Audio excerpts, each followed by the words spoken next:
Hello and welcome to another episode of Cozy Corner with Courtney. I'm your host, Courtney. I knit, and I've got 3 works in progress to share today, but before we get right on into it, I'd like to share that today the cup cozy in my corner, the cozy in my corner, so to speak, is the Claudette Cup Cozy. It's a free self-published pattern that is available via Ravelry at the link below. Check out the link below and you can download it to the Ravelry account, to your own Ravelry accounts.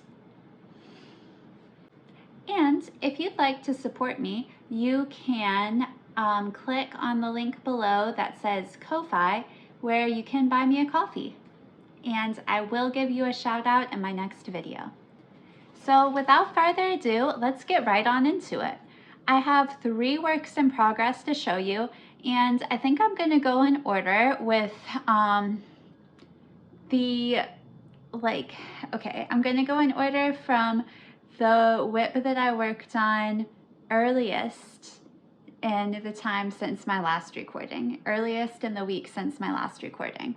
So this is the work in progress that if I could have continued it, I would have, without really picking up anything else until perhaps today, and we'll get into that in a bit. This is my Boneyard Shawl by Stephen West. I'm making a scrappy boneyard shawl using all of the fingering weight yarn scraps that I had in my stash that I brought with me over to Arkansas. So for those of you who aren't familiar with our move, I do have more yarn. It's in a storage unit back, where I'm from, and that's okay. I used what I had. I worked with what I brought with me, and now keeping in mind I did perhaps intentionally bring over some yarn scraps with the intention that they'd get used up. And they did. So all of these are my own fingering weight yarn scraps that I brought with me. And if you guys saw the reel that I posted yesterday, these lovely yarns came in the mail. And after I posted yesterday's reel, which I'll link below as well, I had the pleasure of hand winding these because I do not have a ball winder. And actually, I've never had a ball winder. That doesn't have anything to do with our move. So whenever you see that I've wound yarn, it's probably taken me a little bit of time. And I'm loving these. I'm loving these so much. I think I'm going to try to throw a picture up on the screen because I can't put them in my hands and bring them over to the camera to show you all. But they are the Mystery Minis from Daisy Stitch Company. And to Daisy Stitch Co., I just want to say, extend my deepest heartfelt, gratitude, because I got at a price that was deeply discounted for her studio clearance sale. And they're just what I need for this project right now, because I honestly didn't want something that was going to be super planned out. And I think the colors are going to go perfectly with what I already have here. So if you'd like, drop a comment below and let me know which colorway I should use. If you can tell me the order in which you think I should use these colors, that'd be amazing. But to make it a little easier, a little more simplified, you can just leave me a comment telling me which color I should use next. And I will give you a shout out in the next video. Yay! This is a small channel right now. I don't have very many subscribers, so if you leave me a comment suggesting which color I should use next, I will give you a shout out. Awesome! All right, I'm looking forward to that, guys. Okay, the next work in progress that I have to show you is my, there it is. This is I'm calling it my summer crop, because I don't know about secret. It's not so secret, but this is the pattern is Summer Secret Crop by Jessie Made, and it looks really small, but I promise it's gonna fit. It's gonna fit this time because if you'll remember back to video 2, I had frogged this to get correct gauge, basically. And I started out, actually on my gauge swatch I had correct stitch gauge, but not the correct row gauge. So I thought if I just went down a needle size, maybe my stitch gauge would stay the same and the row gauge would not. And that was not true. So I recast on with the recommended needle size, the same needle size I used in my original gauge swatch that yielded correct stitch gauge. And honestly, I don't think the row gauge is going to really matter. I did find some advice on Reddit that, like, if the pattern deals with inches instead of like rounds, you're probably good to go. And this pattern does. It says once you've knit this many inches, do this. And I just, yeah, I don't see how having an incorrect round gauge is really going to throw me off on this pattern. I think it's going to be okay. I think the look of the fabric is fine. Actually, and I think a lot of people did this where, like, if you look at the sample, and I'll throw it up on the screen, the sample in Jessie Maid's pattern portfolio, I guess, on Ravelry, it looks a little bit sheer, like, and actually this fabric's already looking more opaque. I don't know with the blocking if it might change, but I mean, I think it looks fine. Again, I'm not super worried about gauge. I was, yes, like, I was hoping for something that wasn't going to be quite so sheer, and I was considering holding another yarn with this, another fingering weight yarn, in order to achieve a little bit more of a opaque look than is in the pattern photo on Jessie Maid's Ravelry page. And I'm kind of glad I didn't, because I think it looks fine. I don't think another one is really necessary. Another yarn added would really be necessary. I see myself mostly wearing this tank top like around the house and to bed and things like that. So it's not something that I'm super worried about, like being a work appropriate or, like, you know, going out appropriate top. So there we go.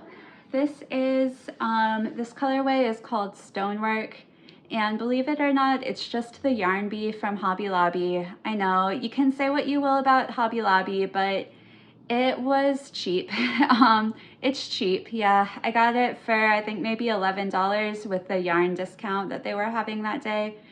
And I'm not saying that you should always buy the cheapest option. I'm not saying that it's always ethical to buy cheap. However, on this channel, we are a fan of accessibility, and accessibility was the theme of the day when I went to go and get this yarn. So I'm glad I have it. I'm glad I was able to start another project while I was waiting on the mystery minis from Daisy Stitch Co.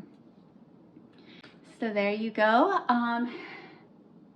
I do have to quickly share, because I forgot to mention it, in my Boneyard shawl by Stephen West. I think the two colors that I've added since you've seen me last in one of these podcasts has been this coffee colorway. I think I showed it to you guys last time, but it wasn't knit up. This is coffee. I dyed it myself last year. And again, I'll rehash the point that I don't have a business selling hand-dyed yarn, but I kind of had, like, come up with what I would call my yarn bases, hypothetically, if I did. So this base is Tonito. This would be, hypothetically, my Tonito yarn base if I was using the brand name Creations by Courtney and M, and dyed it in this coffee colorway. And also I came up with these yarn base names, like, last year, so maybe if I were to relaunch a yarn brand, I would today use something different, and not something like so named after just members of my family, members of our family. Speaking of hand dyeing and changing our, like, life path a little bit, the top yarn here, the most recent one, is from Pineapple Yarn Company, who is unfortunately no longer dyeing, but I think Marina made some of my favorite colorways that I've ever had the opportunity to explore. And this one is called Christmas in the Sand, And again, she's no longer dyeing, but this was on her gold nani twist. Her gold nani twist base, I believe. Gold nani twist, yes. So those are the two most recent colors of my Boneyard shawl. And all right, I've got a little bit of a surprise for you guys. It is that I applied for and was so thankfully, I'm so grateful to have been selected to test knit the upcoming Baking Doodle by Jamie Lomax. I can't believe I just blanked on the name of this doodle for a bit. But Jamie Lomax of Pacific Knit Co., well known for her gorgeous colorwork doodle designs. I actually selected me, like little old me, to test knit one of these designs. I'm so excited to test knit one of these patterns for her. There's a pretty big team of us working to test knit this pattern, and just like bouncing around ideas with each other has been really great. And I'm really looking forward to it. I wonder if I should share the yarn choice here. I think I'm just gonna let it be a surprise, actually. I think I will. I'm gonna let it be a surprise for you guys. And I know she's okay with us sharing progress photos, but she wants us to like save at least one finished object photo for the like day or week of the pattern release. So we'll see. Maybe I'll share a little bit of my progress on here. Maybe I'll share like a little sneak peek of the finished object. I'm not really sure, but right now, as I'm still getting yarn wound, I feel good about just waiting and kind of letting it be a surprise, and that'll give me a little bit of room to change my mind regarding color choice if I want to. But I'm super excited. I ordered yarn over the weekend, and it started coming in. I think I might be expecting one more shipment today, just that I ordered at the last minute, kind of to give myself a broader range of color options. So I'm really looking forward to it. Yay! Jamie, if you ever see this, thank you so much. I'm so excited to try the Baking Doodle test knit, and I really can't wait. I can't wait to share it with you guys. All right, I think that's about all I have for today. It was a little bit short and sweet, but I hope that you enjoyed this episode. Again, don't forget to comment below which color I should use next in my Scrappy Boneyard shawl, and I'll see you in the next one. Thanks, bye, have a good day.